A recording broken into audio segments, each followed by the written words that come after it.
Imagine preparar o dia mais importante da sua vida, apenas para ver cada detalhe ser transformado em pó por um capricho maldoso.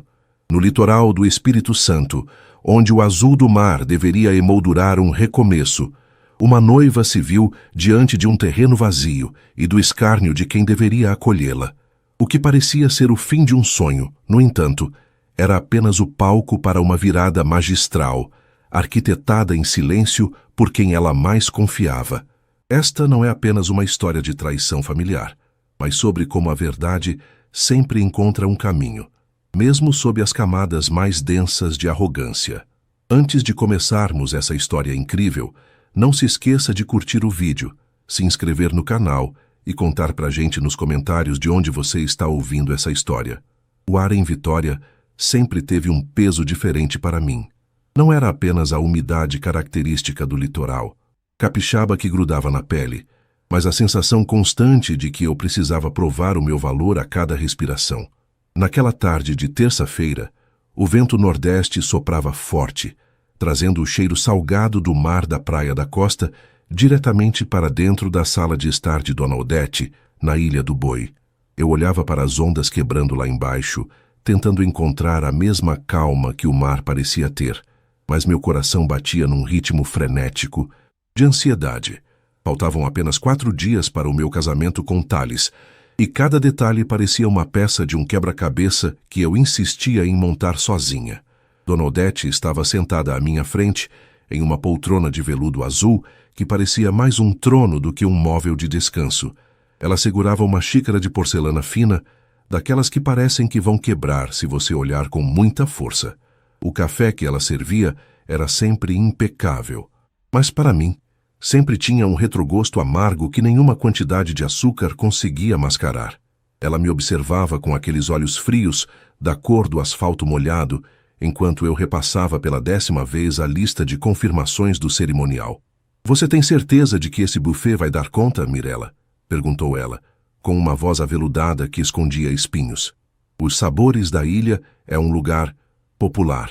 Thales está acostumado com um padrão que talvez sua família não compreenda. Não quero que nossos convidados saiam de lá comentando sobre a simplicidade excessiva de tudo." Respirei fundo, sentindo o nó na garganta apertar. Eu vinha de uma família humilde de Cariacica. Meus pais, seu Valdir e Dona Clarice, tinham economizado cada centavo para ajudar com o vestido, enquanto eu e Thales trabalhamos dobrado em nossos empregos na área de logística do porto, para pagar o restante. Para Odete, porém, o fato de eu não ter um sobrenome de tradição cafeeira ou industrial me tornava uma intrusa. "O cardápio está excelente, Odete. Thales e eu escolhemos pessoalmente. Teremos moqueca capixaba legítima, feita nas panelas de barro de goiabeiras, como ele sempre quis." Respondi, tentando manter a voz firme, embora minhas mãos tremessem levemente sob a mesa de vidro. Ela soltou um risinho curto, desdenhoso. Colocou a xícara no pires com um estalido seco que ecoou pela sala silenciosa. "Moqueca em um casamento à noite? Tão rústico. Mas suponho que não se possa pedir sofisticação de onde não há base." Ela se inclinou para a frente, e o perfume caro e sufocante de lírios que ela usava invadiu meu espaço pessoal. "Vou ser sincera com você, já que meu filho parece estar cego por essa paixão momentânea. Você é uma mercadoria. É estragada essa Mirella. Veio de um lugar que não nos pertence. Traz consigo costumes que não se encaixam na nossa mesa. Thales está cometendo o maior erro da vida dele, e você sabe disso." As palavras me atingiram como um tapa físico. Mercadoria estragada. O termo ecoou na minha mente, misturando-se ao som do relógio de carrilhão na parede. Senti minhas bochechas arderem de humilhação. Eu queria gritar. Queria dizer que Thales me amava. Justamente por eu ser real, por não viver de aparências, mas o choque me emudeceu. Saí daquela casa sentindo o chão fugir sob meus pés, dirigindo meu carro popular em direção à 3ª ponte, as lágrimas nublando minha visão, enquanto as luzes de Vila Velha começavam a piscar no horizonte.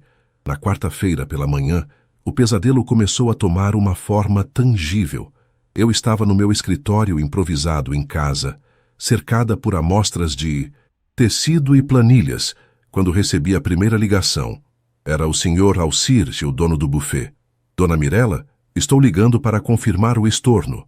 O valor já caiu na conta indicada na segunda-feira, conforme solicitado no pedido de cancelamento, disse ele, com um tom profissional que me gelou a espinha. Cancelamento?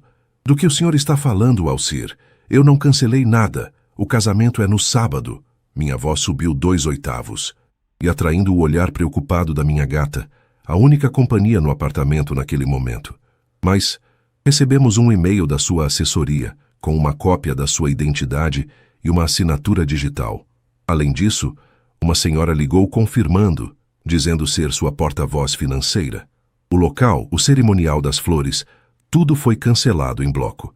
Achei estranho. Mas como o pagamento da multa foi feito integralmente por fora, não. Questionamos. Meu mundo desmoronou ali mesmo, entre o som dos carros na avenida e o zumbido do ar-condicionado. Liguei para a floricultura. Cancelado. Liguei para o local. Um espaço lindo de frente para o canal de Camburi, disponibilizado para outra festa de última hora. Odete não tinha apenas sugerido que eu era inadequada. Ela tinha usado seu poder e sua influência e possivelmente acesso ilícito aos meus documentos na última vez que estive na casa dela para apagar meu casamento do mapa. Tentei ligar para Thales, mas ele estava em uma reunião de diretoria no Porto e não atendia. O pânico me consumia. Eu via meses de planejamento, o dinheiro suado dos meus pais e meus sonhos sendo jogados no lixo por uma mulher que me considerava estragada. Quando finalmente consegui falar com ele, no final da tarde, eu estava aos prantos, sentada no chão da cozinha. Thales.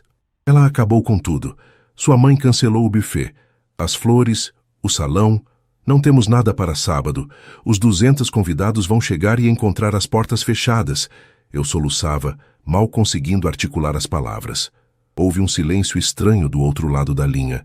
Eu esperava que Thales explodisse de raiva, que gritasse que iria confrontar a mãe imediatamente.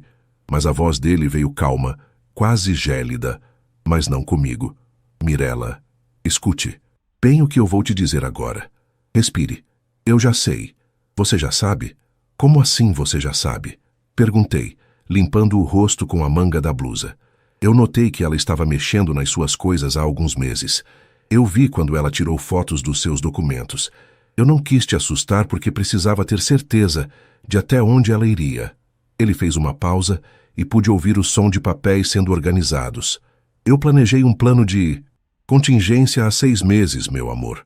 Não conte para ninguém, nem para sua mãe, nem para suas amigas. Deixe que ela pense que venceu. Deixe que ela acredite que no sábado haverá um terreno vazio. Thales, do que você está falando? Os convidados receberam o endereço da Praia da Costa. Confie em mim. O que vai acontecer no sábado vai deixar minha mãe sem palavras para o resto da vida dela. Continue fingindo que está arrasada. Se ela te ligar, chore. Se ela for te visitar, não limpe as lágrimas. Deixe o orgulho dela crescer até que ela se sinta invencível. Desliguei o telefone com o coração batendo na garganta. O plano dele parecia loucura. Como poderíamos realizar um casamento se tudo estava cancelado? No entanto, havia uma segurança na voz de Thales que eu nunca tinha ouvido antes. Ele não era apenas o homem gentil por quem eu me apaixonei. Ele era o filho de Odete, e ele conhecia cada engrenagem daquela mente doentia. Os dias seguintes foram um exercício de atuação digno de cinema.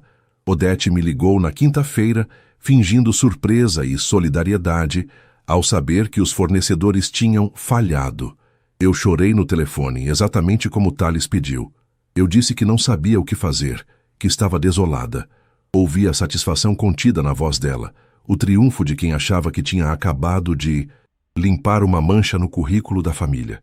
Que tragédia, querida. Mas talvez seja um sinal, não acha? Um sinal de que as coisas não foram feitas para ser. Ela disse, com uma falsa doçura que me dava náuseas. O sábado amanheceu com um céu azul impecável, típico do Espírito Santo. O sol brilhava sobre as águas do mar, e o calor já se fazia sentir cedo. Eu estava no hotel, me arrumando com minha mãe, que também estava em prantos, achando que iríamos para um desastre. Eu queria contar a verdade para ela, mas a promessa feita a Thales me mantinha calada. Meu vestido de noiva, que eu mesma tinha buscado na costureira às pressas antes que Odete pudesse tocá-lo, estava pendurado no cabide, uma armadura de seda e renda. Às 18h, o horário marcado para o início, o endereço oficial do convite, o luxuoso salão que Odete havia cancelado, estava, de fato, vazio e com as luzes apagadas.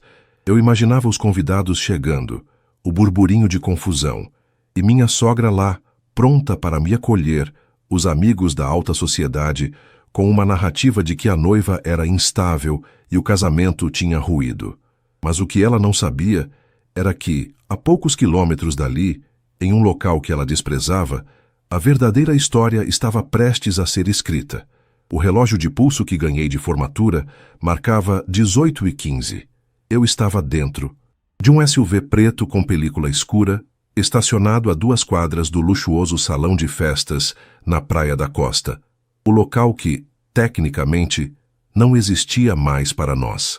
Pelo vidro, eu observava o movimento. Era uma cena surreal.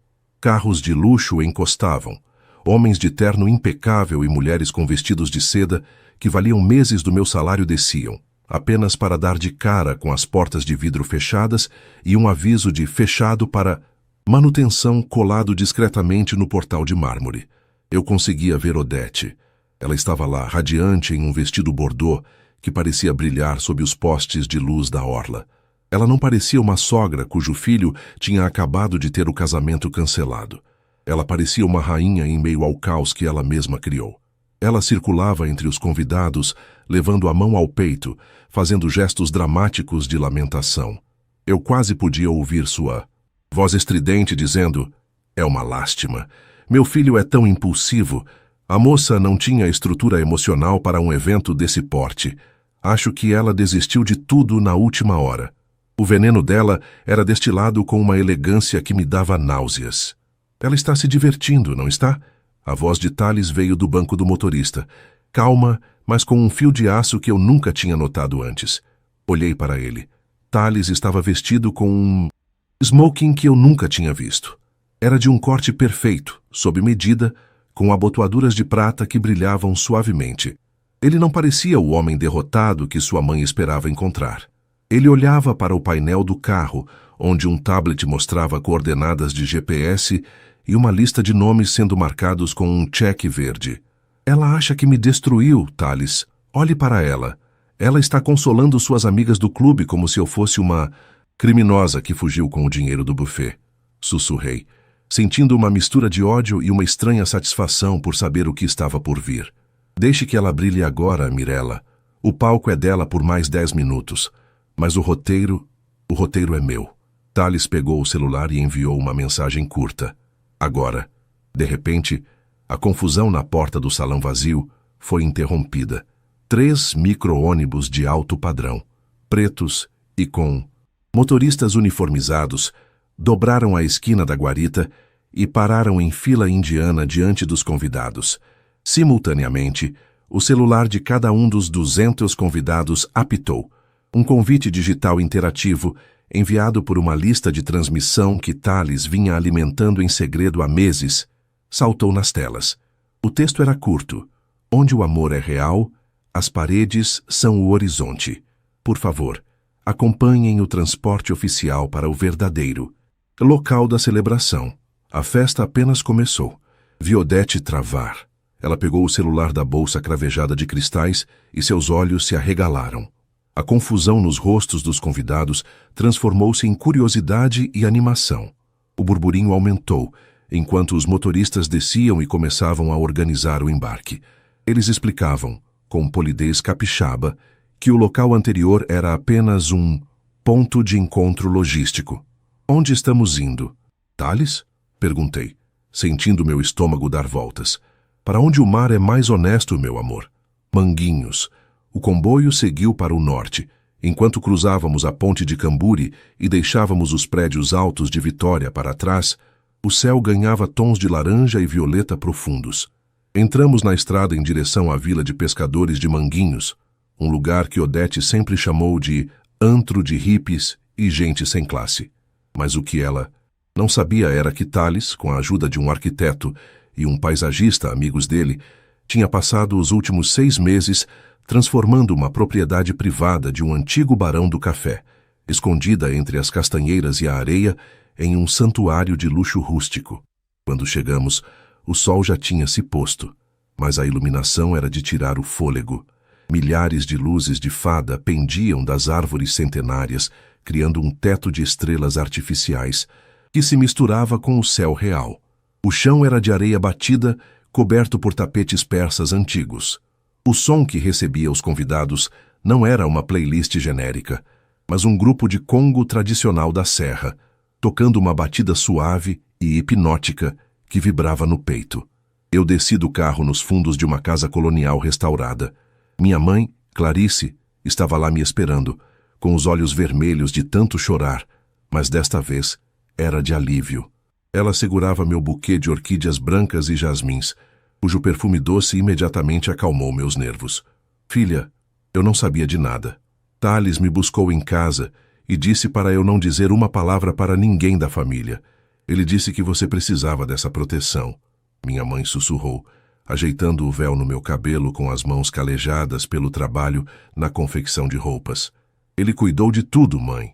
Ele realmente cuidou de tudo. Enquanto eu me preparava para a entrada, pude ver pela fresta da janela lateral a chegada dos convidados ao local da cerimônia. Eles estavam em choque. O buffet que Odete achou que tinha cancelado, os sabores da ilha, estava lá, mas em uma versão que ninguém conhecia. Alcirene, o dono, estava impecável, coordenando garçons que serviam mini-moquecas em pequenas panelas de barro feitas por artesãs locais, acompanhadas de espumante. Gelado, Thales tinha pago o triplo para que eles mantivessem o segredo e preparassem uma estrutura móvel de alta gastronomia. E então, vi Odete descer do último ônibus. O rosto dela estava de uma palidez cinzenta, contrastando violentamente com o vestido bordô. Ela olhava em volta, tentando encontrar uma falha, um erro, algo que justificasse sua arrogância. Mas o que ela via era perfeição. Ela via a alta sociedade de Vitória encantada com os exotismos chique de um local que ela desprezava. Ela via o filho dela, Thales, parado no altar de madeira de demolição, sob uma arcada de flores naturais que cheiravam à primavera eterna. A música do Congo parou e um quarteto de cordas começou a tocar uma versão instrumental de uma música brasileira que Thales e eu amávamos. Era o sinal. Meu pai, seu Valdir, que parecia um lorde em seu terno simples, porém bem ajustado, pegou meu abraço. Seus dedos apertaram os meus com força, uma promessa silenciosa de que ninguém mais me machucaria. Caminhamos em direção à luz. Quando as portas da varanda se abriram e eu apareci, houve um suspiro coletivo. Eu não era a noiva arrasada que as fofocas de Odete previram. Eu era uma visão de força. O vento de manguinhos brincava com o meu véu, e o som das ondas quebrando a poucos metros dali era a trilha sonora mais perfeita que eu poderia desejar. Meus olhos encontraram os de Odete enquanto eu passava pelo corredor. Ela estava na primeira fila, é claro. Eu não desviei o olhar. Dei um sorriso leve, quase imperceptível, mas que dizia tudo. Eu sei o que você fez, e veja onde estou. Ela apertou a bolsa com tanta força que os nós dos dedos ficaram brancos. Ela estava em silêncio, uma estátua de sal cercada pela felicidade que tentou matar. Ao chegar ao altar, Thales pegou minha mão. Suas palmas estavam quentes e seguras. O juiz de paz começou a falar, mas meu coração só conseguia ouvir a promessa que Thales sussurrou no meu ouvido antes de começarmos os votos oficiais. Isso é só o começo, Mirella. O verdadeiro presente para minha mãe ainda não foi aberto. Eu não entendia o que ele queria dizer. O casamento estava acontecendo. A vingança parecia completa com a humilhação pública da sabotagem, dela ter falhado de forma tão grandiosa. Mas olhando para o brilho calculista nos olhos de Thales, percebi que a festa e o local eram apenas a fachada de uma revelação muito mais profunda. O sim ecoou contra o som das ondas de manguinhos como uma nota de liberdade. Quando Thales me beijou, não foi apenas o selo de um compromisso, mas o início de uma nova era onde a influência de Odete não tinha mais oxigênio para queimar. Caminhamos de Volta pelo corredor de tapetes persas, sob uma chuva de pétalas de jasmim que exalavam um perfume doce e entorpecente, misturando-se ao cheiro de maresia e lenha, queimando discretamente em tocheiros de ferro ao redor da festa. Eu conseguia sentir os olhares sobre nós. Eram olhares de admiração genuína, de surpresa e, no caso dos amigos de longa data da família de Tales, de uma curiosidade voraz. Eles queriam saber como tínhamos escondido um evento daquela magnitude por tanto tempo. A recepção estava montada em uma clareira entre as castanheiras, onde mesas de madeira maciça exibiam arranjos baixos de suculentas e orquídeas raras. Não havia a frieza do mármore da praia da costa, havia o calor da terra e a sofisticação da simplicidade. Alcir, o dono do buffet, circulava com uma agilidade impressionante, garantindo que as cumbucas de barro com moqueca de lagosta chegassem. Fumegantes às mesas, acompanhadas de um arroz de coco que parecia derreter na boca. Cada detalhe era um tapa sem mão na face da aristocracia capixaba que Odete tanto prezava. Fomos para a mesa principal, e logo os convidados começaram a se aproximar para os cumprimentos. Dr. Homero, um dos advogados mais influentes do estado e amigo de infância do pai falecido de Tales, abraçou meu marido com força, rindo alto enquanto segurava uma taça de espumante gelado. "Rapaz, você me pegou de surpresa!" exclamou Homero, os olhos brilhando de alegria.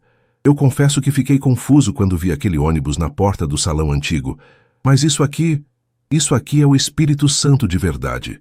É autêntico, é elegante. Odete deve estar explodindo de orgulho por você ter herdado o bom gosto do seu pai e não a cafonice das aparências." Vi Odete, que estava a poucos metros, fechar a expressão por um segundo antes de forçar um sorriso plástico. Ela se aproximou de nós, deslizando pelo chão de areia batida como se estivesse flutuando, embora eu soubesse que seus pés deviam estar queimando de ódio. Ela parou ao meu lado e, por um instante, o perfume de lírios sufocantes dela tentou sobrepujar o aroma fresco do mar. "Foi um golpe de mestre, Tales", disse ela, a voz baixa, quase um sussurro para que apenas nós ouvíssemos. "Gastar tanto dinheiro em um plano reserva apenas para me provar um ponto? Você sempre foi dramático, mas espero que saiba que esse estilo rústico não apaga as origens da sua esposa. A lama de Cariacica não sai com água salgada, meu filho." Tales nem sequer piscou. Ele serviu um pouco mais de vinho para mim e olhou diretamente nos olhos da mãe com uma serenidade que me dava arrepios de admiração. "Não foi para provar um ponto, mamãe. Foi para garantir que o meu casamento não fosse contaminado por quem não sabe o que é lealdade." Ele deu um gole no vinho. "E quanto ao dinheiro, não se preocupe. Cada centavo investido aqui veio de um fundo que eu criei no dia em que percebi que você nunca aceitaria a Mirella. É o meu investimento na nossa paz."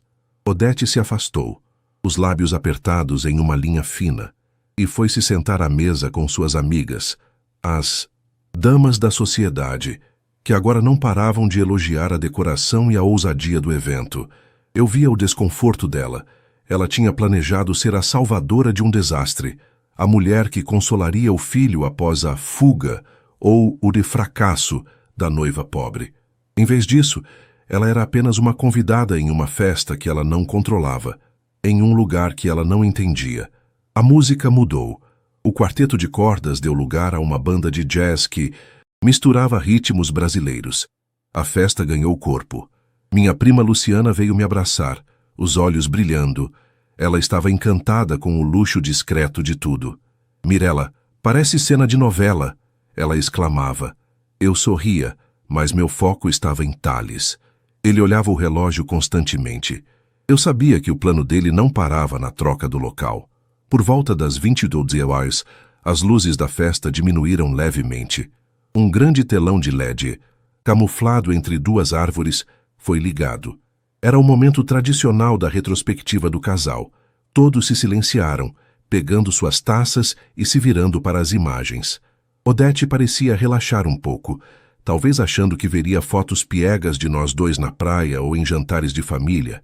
O vídeo começou com imagens nossas, de fato, mas após 3 minutos de momentos românticos, a música suave de piano foi cortada por um ruído estático.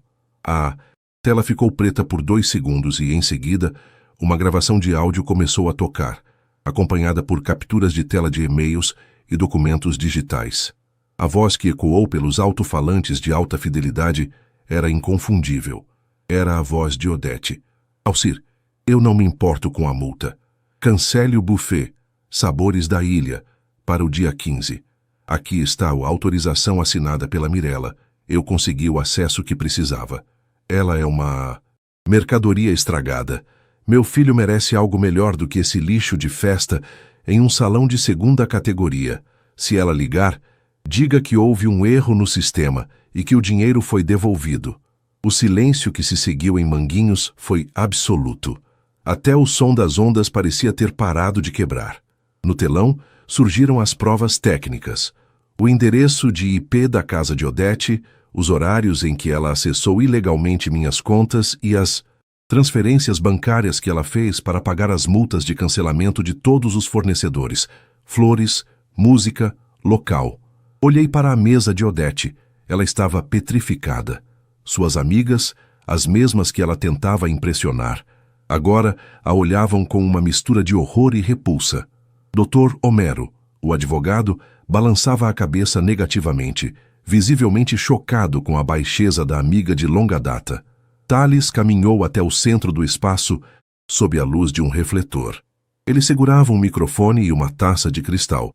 Sua expressão não era de triunfo odioso, mas de uma tristeza profunda, a tristeza de um filho que finalmente corta o cordão umbilical com uma faca de vidro. Muitos de vocês se perguntaram por que mudamos o local do casamento de última hora. Começou Thales, sua voz ressoando com uma clareza cortante. O que vocês acabaram de ver e ouvir explica o motivo. Minha mãe tentou sabotar a felicidade da mulher que eu escolhi para passar a minha vida. Ela tentou usar o seu poder para nos humilhar, para nos deixar sem teto e sem festa diante de todos vocês. Eu me juntei a ele no centro do gramado. Ele pegou minha mão e eu senti a força que emanava dele. Eu não era mais a noiva de Cariacica, acuada. Eu era a esposa de um homem que sabia exatamente quem era e o que defendia. Mas o que minha mãe esqueceu, continuou Thales, olhando diretamente para Odete, que agora começava a tremer, é que caráter não se compra com sobrenome ou conta bancária, e que a verdade, assim como o mar aqui na nossa frente, sempre devolve o que tentamos esconder nas suas profundezas. Este brinde não é apenas ao nosso amor, Mirella, é a transparência. Odete se levantou bruscamente. Sua cadeira tombou para trás na areia. Ela tentou dizer algo, sua boca abrindo e fechando como a de um peixe fora de água, mas nenhuma palavra saiu. A humilhação era total. Diante de toda a elite que ela tanto idolatrava, ela tinha sido exposta como uma sabotadora mesquinha e criminosa.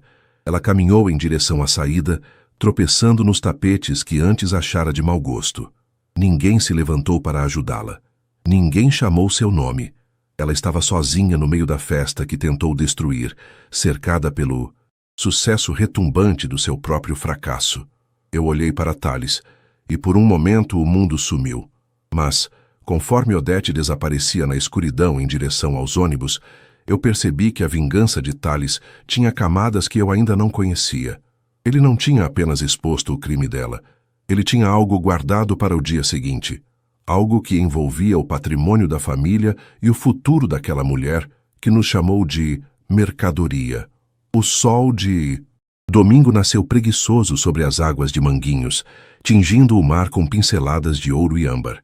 Eu acordei com o som rítmico das ondas e o frescor da brisa entrando pela janela da suíte colonial, onde passamos nossa primeira noite como casados. Por um breve segundo, a paz foi absoluta, até que as lembranças da noite anterior inundaram minha mente como uma maré cheia. O rosto de Odete, a gravação ecoando pelos alto-falantes, o silêncio mortal dos convidados. Tudo parecia um filme de suspense que eu tinha acabado de protagonizar.